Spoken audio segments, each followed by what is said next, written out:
Whatever you want, Steve. This meeting is being recorded. Boom! Oh, thanks for doing it in unison with me. Welcome to Entering Milford, episode 58. New format tonight, seeing as it is November and Mike's annual give up on the season came early this year. So tonight I am your host. It is episode 58. Guys, do you have a 58 in mind? I figure we'll honor 58 from Mike. Big linebacker number. Yeah, a lot of unathletic people. Couldn't find anything across any other sports. Thomas Davis. Yeah, linebacker. Yeah. I went with Jonathan Papelbon, the Cinco Ocho, but he's one of the worst characters in sports, so I don't want to really celebrate him. Jack Lambert, Derek Thomas, Von Miller. Ooh, Von Miller. Carl Banks, one of Bill Belichick's favorite. Peter Boulware. Oh, Peter Boulware, he's a Baltimore guy. Case, you sound very far away tonight. Yeah. Very big linebacker number in the NFL. Well, all right. I was trying to get Mike to say this part of the podcast, but trying to get him to say this would be ridiculous. Ready? Don't forget to like and subscribe to Entering Milford. This is on Anchor, Spotify, and Apple Podcasts, or anywhere you can get podcasts. Also, don't forget to follow us on Twitter at Entering Milford and look for the YouTube link in the show description of the podcast. Getting Mike to ever say that would be absolutely terrible, but I figured now that I'm host, I'm going to say it. So I want to introduce people too. I'll go to my number one, Steve. Steve, do you really think Mike had plans tonight, or do you think he's embarrassed by your 30-point beating you dropped on him? I'm just excited that I get the number one here. This is great. I got the number one. I'm good. I'm all set. Have a great night, guys. All right, to my other number one, Casey. Case, is there someone behind you? No. Oh, that's right. No, just like in the standings. How do you feel being in the Go for it. You can also send us emails at enteringmilford@gmail.com. And we follow that very closely. I can add that. I'll add that to the promos. All right. Well, before I get into the week in review, you want to do your picks? No. Oh, yeah, How do you want to do it?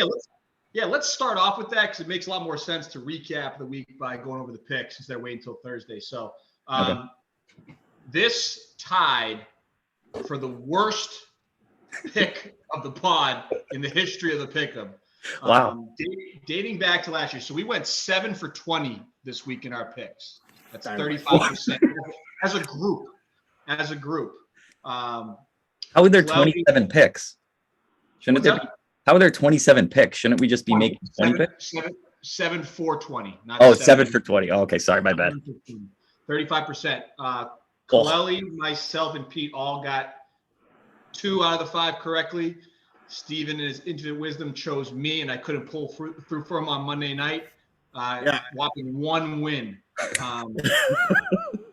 That's the lowest of this year. So 35% as applies the lowest this year. Last year in week 6, we tied that going 7 for 20. The only time we got close was in week 10 last year. We went 8 for 20 for 40%. So we typically are above the 50% threshold as a pod. So this was a really bad week for the group. And I think we went 1 and 3 as a podcast, with DeVita being the only one that squeezed one out. So awful week overall. Not good. Not good. No one really did really good in the. I think DeLuca, you hit the boom with DeVita. You picked him to boom, so you got that one. Yes. Colelli got Innes as the lock over me, but we didn't get any other superlatives either. So it was a bad day across the board in all phases. So all right, things get a little jumbled up, Pete, but you're still ahead at 66% of the year, 23-12. So congratulations on that. Well, I'll hold on to that crown very tightly. All right. Well, let's recap the picks further on Thursday. Let's get into week 1 in review because, why not? Let's talk about the superlatives. First of all, the boom. It's weird being Mike's role and my role at the same time. I'm not going to lie. All right. Boom of the week. Let's talk about this. Right. At least I'll pay attention to what I say. For that'll be a change of pace for us. Well, at least I was going to say, at least you'll know what's going on. Right. We'll all know what each person said, which will be exciting. All right. We'll take note of this one. Boom. 181.18. My cousin Andy takes his 3rd boom and moves into the tie with Jeff Innes with 6 all-time booms. Good for you, Andy. 181 is the 4th highest score this year. Any guess on what he's spending it on? Because he told me. Wine production. Yeah, man, he's into the wine bottles, kid. Go for it. I'm going. Send me one. Send me a couple. Case wants a legit case of that wine that he brought. A case for case. Yeah, I saw some initial designs. They look hilarious. I love it. All right, so guys, Andy DeVita has 3 of the top 4 scores this season, and they have come in weeks 4, 5, and 7. He's not just hot; he's white hot right now. I'm not going to hold anything against you in this pick right now, but if I'm saying right now, if you have to say Andy DeVita is one of your 2 Super Bowl picks, yes or no, Steve? No. Case.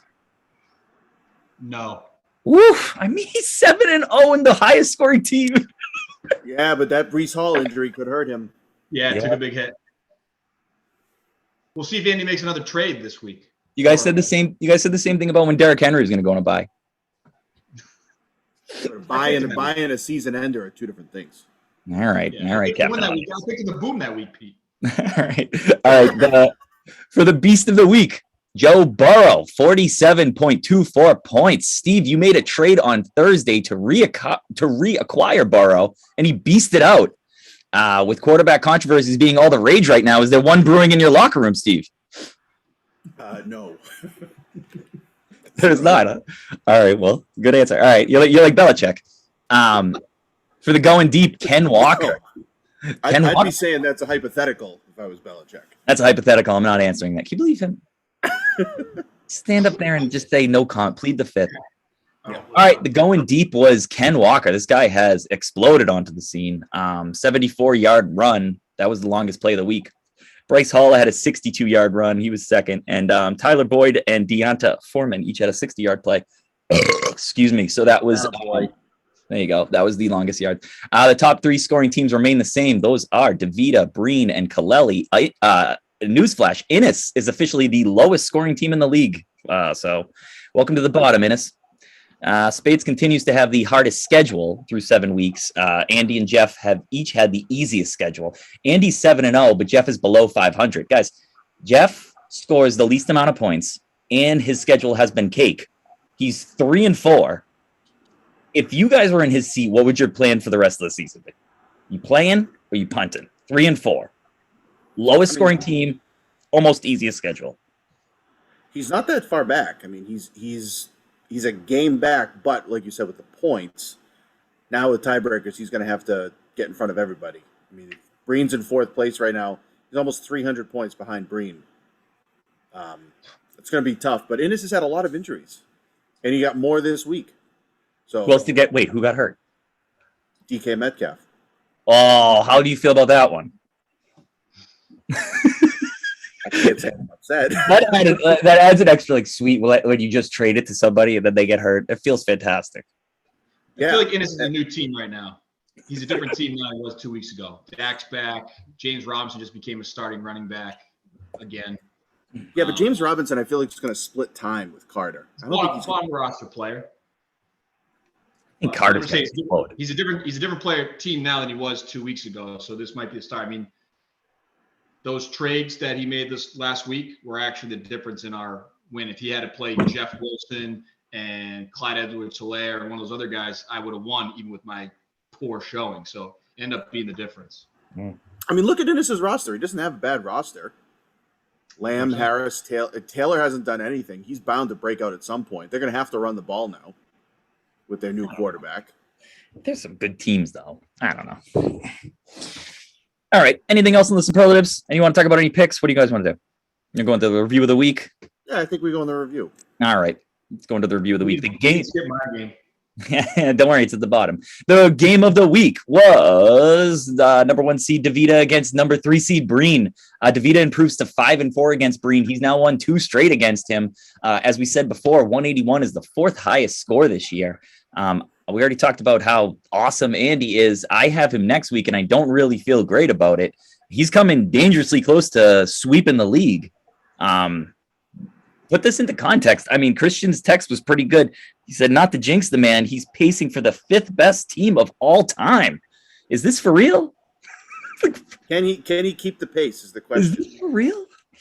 However, we have also seen undefeated regular season winners before. Case, comment. Just one. Just one. It's a tough thing. It's a tough thing to do, right? It's a tough thing to run the table. We all know that. And his guys have exploded every week. Every week they've exploded. Oh. Is he due for a stinker at some point? And now with Hall being hurt, could this hurt him? There's one thing that could happen to him that could be an incredible lottery ticket, is if Kareem Hunt gets traded and becomes a number one back somewhere. Ooh. That could be a major difference maker for him. There's already been talk about him being traded. He's averaging 164 points a game. The next closest person is 14 points lower than that. He's blowing out the competition. It's not even close. He also has the easiest schedule in the league. So but it doesn't matter when you're scoring at this pace. True. Guys. What's his schedule coming up next year, Pete? Guys. Go ahead, Case. He hasn't played McKissick or Kareem Hines yet, and you wonder why his schedule. He just took his first injury blow of the year. So if Andy's for real, we're going to see if he's going to make any maneuvers, because he's not going to the waiver wire. He's going to have to trade. That's his tactics. So he's going to have to make a move. Hypothetical the next 5 weeks. Win-loss. You ready? Yeah. So he's got you, Pete, this week. He's going to win that one. He's got Larkin. I think he's going to win that one. Innes. I think he's going to win that one. Case. I think he's going to win that one. Last place. Spades. I think he's going to win that one. Let's go to the 6th. Darian. I think he's going to win that one. Then he's got Mike. Okay, maybe. And then him and I face each other in the last week of the season. Okay, maybe. So we got what? 2 losses there? Maybe. 1 or 2 at most. I think he's for real, and I don't know what else he needs to do but there's still some doubt there. We all collectively don't think he's going to be a Super Bowl team, yet I have no idea why. All right. Anything else there? I think the biggest reason why is can he keep it up? Can his players actually keep up this pace for the entire season? Oh, well, that would have led to a very dirty transition from Colelli, but I'll let that one sit. All right, game 2. It was what's up? Speaking of keeping it up. Speaking of 2 guys that it's the ultimate dad jokes. I've been hearing them since 91. All right, the number 2 seed, me against Darian. Oh, we don't really need to talk about this one. Darian improves to 6-4. Oh my God, man! I made you know what? I checked and saw that we can say piss. I made a piss poor effort to block Darian from picking a quarterback. He ended up getting Daniel Jones, which ended up outscoring every single guy that I picked up to block him. So great moves by me. Eno Benjamin. When he got that 25 points, we were podcasting during it. I started to get like a little nervous, and I was going to abandon the plan. And my big move was I was going to go acquire Tyler Boyd. I really, really liked him. I saw Colelli doesn't like him, and Tyler Boyd ends up blowing up. And I just didn't go with my gut. I ended up going against my gut. But anyway, shout out to Christian, crushing it. He looks like he's got a little bit of an easy road ahead with Lloyd, Innes, Casey, Spates. So you might be seeing a little bit of a Darian bounce back. But anyway, how about Casey? Christian has Lloyd. Those 3 guys. How do you think he's going to finish that 4-game stretch? What was the 4 again? Me, Lloyd, who else? Lloyd, Innes, Casey, Spates. 2-2. All right. Well, is he for real or not? I don't get it. No, I think he's outside looking at. I think there's a big jumble in that kind of 5 through 8 mix right now. Big jumble. And I think he's one of them. I think he's also elaborate. Quickly? I just don't like his team very much outside of Hurts. ETN is a nice little bump for him. Montgomery, I'm not a huge fan of. Eno Benjamin's run won't last because Connor will be back. Cooper still has Brissett as his quarterback. I just don't like his team that much. I think he needs his opponent to have a down week for him to win. If you think about the 3 wins that he does have, you, Colelli, and CJ, I think all 3 of you had down weeks when he won. So his team can't beat you. You need to sort of beat yourself. Yeah, he ranks eighth in scoring. He is at one of the lowest. He's only 3 points off the lower. What do you think, Steve? Right. Yeah, Case, you hit that right on the head. In his 3 wins, his opponents scored 112, 109, and 109. Oh, So man. all 3 of them were down weeks. I do think like 137 for him is like maxing out. Like that's his team's max out.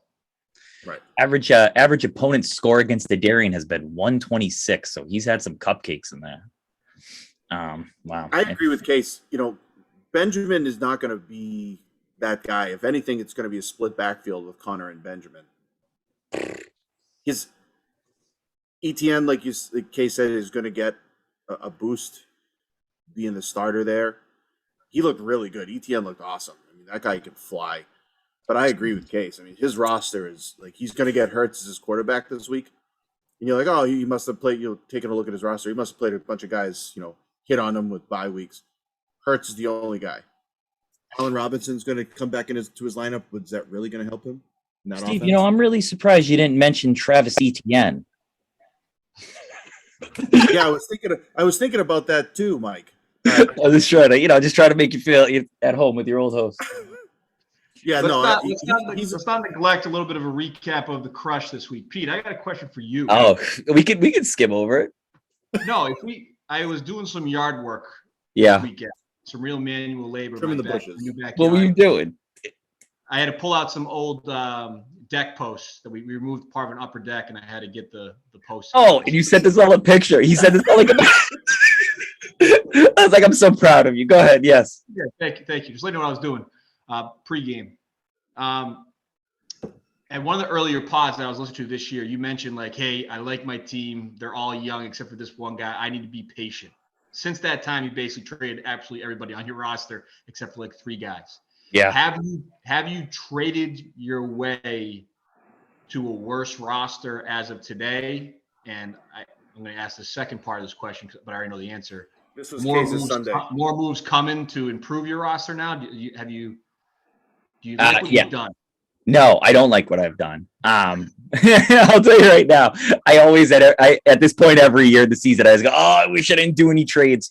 The thing is, I mean, I base a lot of my moves and my trades off of what I think is going to happen. And I think if you guys have ever gambled before, none of us are professional gamblers. So, there's a reason for that. I made a lot of moves early and really early because I don't think DeVita is a team that's going to win the Super Bowl. And I'm in second place. And I think that this is a year that's a very winnable year. So it's crazy, which is crazy. Yeah. Your roster right now does not look like it matches your record, but you haven't been the same roster all year. So right. And I think a lot of that is mixing and matching opponents and trying to get core guys and complement it. So I'm still trying to figure out how to operate this season. Last year it worked really good with guys that went deep, and this year it's not. They're going with donuts left and right. So I need a little bit more stability. So I think I traded myself into a worse position. But thankfully I'm in a good position. I think is probably a short answer. Only one way to get out of it. Trade your way out of it. Right. Hey, I have, if anyone ever answered my text messages when I responded to them, I would sell them everything. You really just got to be near your phone.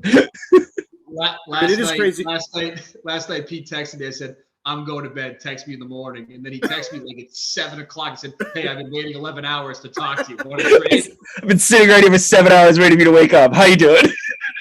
He couldn't sleep. He kept on rolling around, tossing it around, looking to see the clock to when he could text Case. I mean, I legitimately look at ways to not only make my team better, but make the other team better. So, I don't know. It's what I enjoy to do. Christian, Steve, you're a little surprised.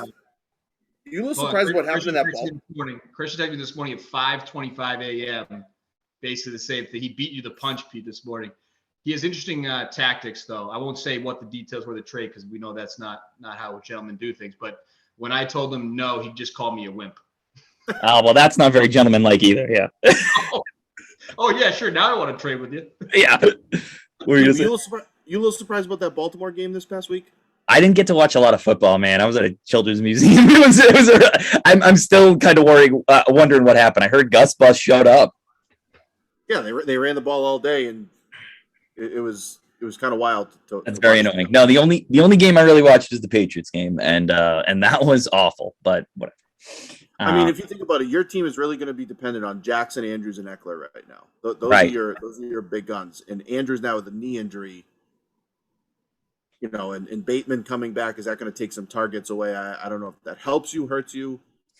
I really like the recipe of the team being Lamar, Andrews, and two guys. Right now, the two guys are Eckler and Thomas. Whenever this gets moving in the right direction, that'll be wonderful. And I also like to play long shots for the final three. So we're rounding into shape here. We just got to see what happens. And thankfully, I started well, squeezed out some lucky wins against Spates. Anyway, I'm not happy. In short answer, Casey, I'm working. Oh, I'm the host. So next game. Speaking of working it, DeVita worked over our host that decided not to show up this week. He's back in his bunker trying to figure out, how do I have this talented roster and I can't win a game? Let's do the recap. Bungles. Oh yeah, well, number 4, DeVita over as number 5. Colelli. You see, you could do this. We don't need Mike. Mike at all. Steve breaks a 3-3 tie over the last 5 years. Remember, these are two teams that didn't play a lot. So with the win, it was a big one for Steve. He goes up 4-3 on him. It was an extremely trendy upset pick by me. But Steve pulls off a game-changing trade just days before. He shakes things up, and he comes out smelling like a rose. 164, new season high for the Bungles. They previously scored 162 on week 1, so it's been a while. Steve, tell us the truth. You were planning this all along, correctly? Right? Oh, to really stink for a couple of weeks and then go trade for Burrow? This was the plan. Start out with your highest score, figure out a couple things, come back with your next highest score 7 weeks later. Yeah, well, if you looked at my scoring, it was a steady decline. So I had to figure it out at some point. Play it all along. How do you feel? I mean, I think Burrow is the hottest quarterback in the league right now throwing the ball. He looked good. Even doing the pistols, he's like. I mean, listen, guys are gonna look good against Atlanta, but Brady played them last week and did not look very good. Right? Didn't they shut down the Bucs? I mean, that Cincinnati passing attack is pretty ridiculous. Burrow, Higgins, Boyd, they're really, really good. Even Hayden Hurst is really good. So it's tough to double up on any one of those guys. So, yeah, no, I mean, Debo obviously got hurt this week. He has a potential hamstring issue, but he'll end up playing. Kittle finally came to life, which was nice. Oh, so I don't know what to do with Garoppolo. What do I do? Do you think those two things are connected, Steve? I'm sorry? Do you think that Debo and Kittle are connected? And the Kittle performance are... No. You don't? No. I think Kittle has been working back from his early season injury, and you've noticed over the last couple of weeks his targets, his receptions, and his yards have all risen in the last 3 weeks. Hey, would you think watching McCaffrey when you got Debo and Kittle? Were you like, this doesn't fit? You may not agree with this, but I actually thought it was not a bad thing because that's going to open up more targets. He had been there for 3 days. He got a lot of plays. Yeah. What's going to end up happening, though, is that you can't single up or you can't double up on Debo with McCaffrey coming out of the backfield. So, you're going to see a lot more single coverage for Kittle and Samuel. Yeah, it might take a couple of targets away, but in the passing game with McCaffrey potentially coming out, that's just going to open up some looks downfield for those guys. So, no, I mean, I don't think it's a bad thing at all. Well, because Jeff Wilson is certainly not the answer there. Well, you peaked at the right time, Steve. You're looking good right now. Case, you got anything to add to that? Other than his no, I mean, the one thing Steve's got to think about is that his big trade this week. Burrow's back, so it's kind of hard to say that wasn't one of his guys. But Debo and Moore didn't perform what you would hope, and your regulars all played really, really well. So you got to feel good about that. Steve, I'm excited with Cup and Brown on the bench too. He took a beating last week after that trade, and that trade turned out to be an unbelievably great trade for multiple reasons. Well, I mean, Metcalf got hurt. The Steelers can't figure it out with Deontay Johnson. They can't figure a thing out with him. He's under 45 yards for 4 straight weeks. So, yeah, I mean, it might work. It might not work out this week. Who knows? But for this week, it did. I got a question on Colelli's roster, and he's not here to defend himself, which is fine because he'd probably come up with some mumbo jumbo anyways. He can take shots at you when you're not here. What is his obsession with Michael Gallup? He loves Michael Gallup. Someone I think sold him a line of BS a couple years ago about this guy. But he makes this. He loves DJ Moore. He was hounding you for weeks for DJ Moore. Really? And he got. I mean, I don't know. He loves DJ Moore, and he doesn't put him in the. I couldn't believe he didn't put him in the lineup this week. Yeah, I don't know what's going on there. I don't even know how to trust the situation. I think that I would acquire DJ Moore again if he was available. I think that there's something there. I don't know about you guys, but I'm watching that Sunday night game. In that first drive, it was Mostert or Hill, and those are the only two guys that caught a pass or ran the ball. And I'm watching this like I'm up by 70 points, thinking, "Oh, this thing is in the bag," and it's like this is not gonna happen now. Like, I just had a really bad feeling. Nope. And then they stopped throwing the ball to Tyreek Hill. No professional scouting at all. Chase Edmonds runs fast and he runs hard. I was shocked a couple times by that. And there was some times where Mostert just Mostert just ran over people. Anyway, he's the clear cut number one there. Yeah. All right, what game are we going on to? We got Spates and Larkin or Innes and Casey. I forget which way Mike had this. Let's did Spates and Orchids. All right, let's start with that one. Spates falls to 0-2 against Lloyd. Lloyd has never lost to Spates. Yo, good for you, Lloyd. So these are your it's hard to think about it. But anyway, this is your week 7, 8, and 9 opponents. You're only playing once. Okay. So keep that in mind. The guy you played last week, this week, and next week, you're not going to play again. So if you beat somebody, you get to talk trash for a year. So the fact that Lloyd just beat Spates, he's got another year of trash talking. I love it. So Spates got too cute.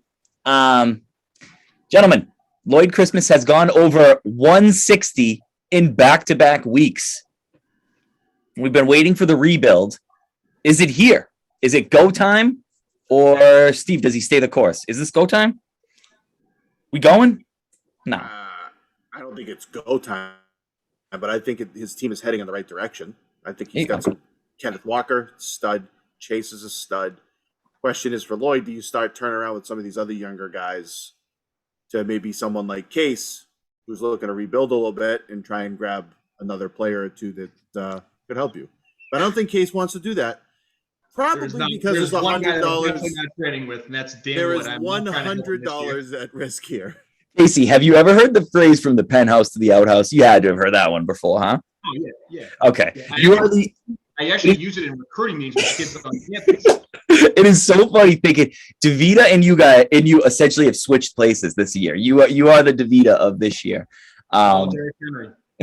You're last. You currently owe Lloyd $100. How you feeling right now? We're not on my matchup yet, are we? Why are we talking? I just want to know how you're feeling. I was checking in as a friend. The one thing I will say for Lloyd, right? Because if he likes a lot of his young pieces, and there is an opportunity to maneuver some around, the one thing I do think he needs to figure out is quarterback. Whether it's trying to get one of the young guys that's either on your roster that you picked up a bunch of guys, just got to find something better than Carr to sort of put some of these young guys around. Chase, awesome. Ayuk is stepping up. Dan has gone with Kenneth Walker and Juju the last 2 weeks. He's won the last 2 weeks because he's had those two guys, and they both scored 30 points plus, I think, the last 2 weeks. So, I mean, he's going as they go. So, but I think he's got to figure out the quarterback position to become a factor. Good for you, Lloyd. 171 is a top 5 score this year. The guy is on fire right now. Who does he have next week? Because this one's going to be a pretty dirty one for this kid. If you're definitely catching him. Oh, he kept him at the wrong time. He just beat Spates. He's got Christian, DeVita, and DeVito coming up. Ooh, the toe in the top. It's going to be a tough stretch. So, Pete, you said that this past week, the week coming up, and next week are the 3 opponents you only play once, correct? Yeah, 7, 8, and 9. So, just taking a look at some of the current playoff teams as to where they stand and who it is they're playing, right? Mm-hmm. So, DeVita had Breen, he's got you, and then he's got Lloyd. You coming up, it was Christian, and your cousin, and then you and I play each other. Yep. I had Mike, I have Breen, and then I have you. Yep. Breen had DeVita, myself, and then Colelli. The Tato Colelli. So if you look at the teams that are kind of at the top of the standings right now, we're all playing each other. Ooh. You know what? I would love to say that as the guy that hit random 3 times on the schedule that I prepared that, but I think that was the same luck that you had with your trade this week. So I guess my point for all of this is the teams that are kind of in the middle of the pack, the 5 through 8 that Case was talking about, that could really benefit some of these teams to see if a couple teams at the top are going to fall over the course of the next 3 weeks. Oh, yeah, Or good last point. week, this coming week, and the next week. Oh. So you're either going to see a lot more separation from teams that are at the top, or you're going to end up seeing some of these teams are like Christian, who are 3 and 4, having an easy schedule coming up. Can they make a run? Oh my God. And DeVita has me and Lloyd to sweep the league. Holy cow. Oh man, I gotta stop this train. All right. Who's the last game? What are we on? Good segue. You know what makes me feel really good about that scheduling is I just played Lloyd and Guinness once only this year, so bodes well for my schedule the back half here. This is Ennis Casey we're talking about. You two dumpster fires. The American Standard Bowl, baby. Oh my God. 2S. All right. Well, all right. The number 7 seed Ennis beats the number 9 seed Casey for the first time since 2016, and this time did it without the Panthers defense. All right, Case. I asked you on the last segment, but I'll ask you again. Ready? You're 1-6. Yeah. You haven't won since week 1. The only team you beat didn't score 100 points. You were blown out by the last place team, and you just put up the second lowest score of the season. What do you have to say for yourself? And the Chargers are on bye this week.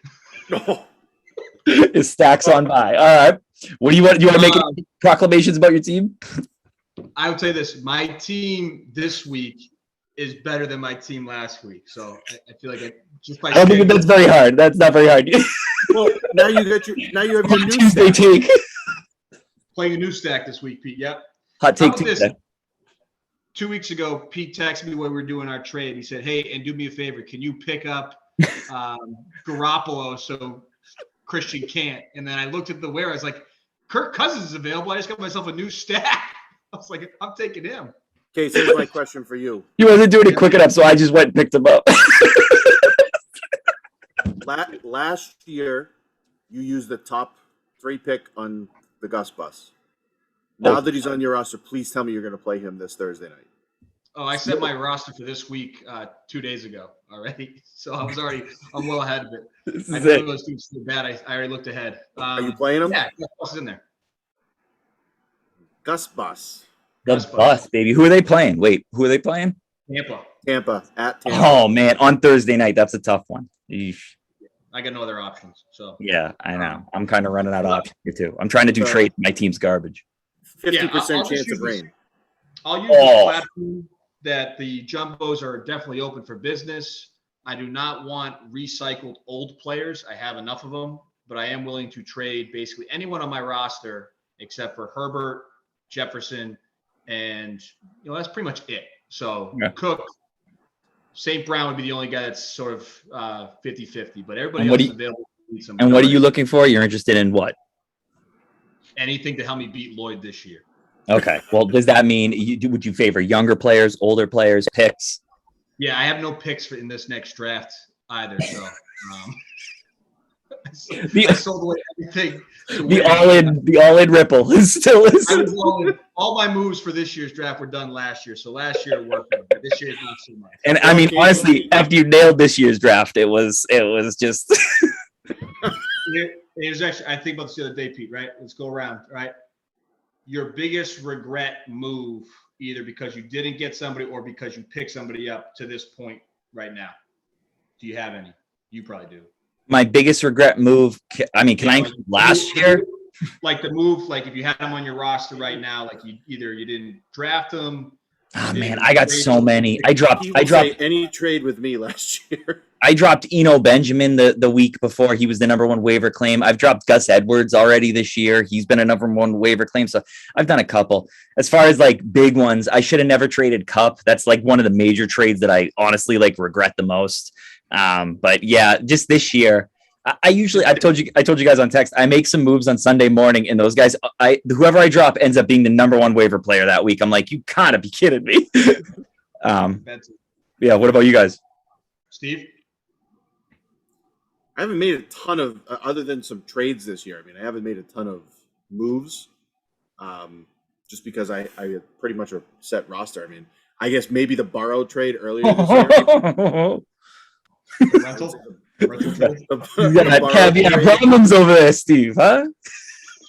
Yeah, I would say trading Burrow in order to have to reacquire him was probably the worst deal of the year. All right. Kate? Yeah. What are you thinking? Well, given where my roster is now compared to week one, I haven't been healthy since the first quarter of week one, so I'll give myself that crutch. But Darren Waller, 11th overall. Like if I was in a rebuild like I am right now, I wish I didn't draft that guy 11th overall. In fairness, other better younger players that are playing now that I wish I took. I don't think your brain was agreeing with you at the moment. What do you think? You made it with your mouth at the moment, so who knows? Big loss. I lost in golf. I lost all the pitch games. I lost the draft. You lost your dignity. Case's eyes saw green on the board and just went after him. Hey man, that's what homemade wine will do to you. Yeah, all right. Is there anything else you guys want to add before we put a bow on this extremely successful new format without Mike? We're gonna go no Mike Tuesdays from now on. Mike free. We're trying a new format. New format. We're just gonna give you a night off. Well, before we only had him on because he had Skype, but since he got whatever, now he's on. Now he's working for that weird company. They don't do anything anymore. So we don't need, he's really useless. Yeah. Episode title: Mic drop. Oh, I love it. I'm cutting this out. I'm cutting all this out so we can use it. All right, Hey, so that's a top 2 take for you ever. That's incredible. You write that awesome. Down. Yeah, that was way better than reading off the best 58 number jerseys. All right. Anyway, anything else you guys want to say before we sign off? All right, I'll take the silence as a no. It's like a conference call. All right, for Pete, for Case, for Steve, for Mike, for Sheila, and the entire Colelli family, don't forget to like and subscribe and follow us on Twitter. This is Entering Milford. We'll see you on Thursday.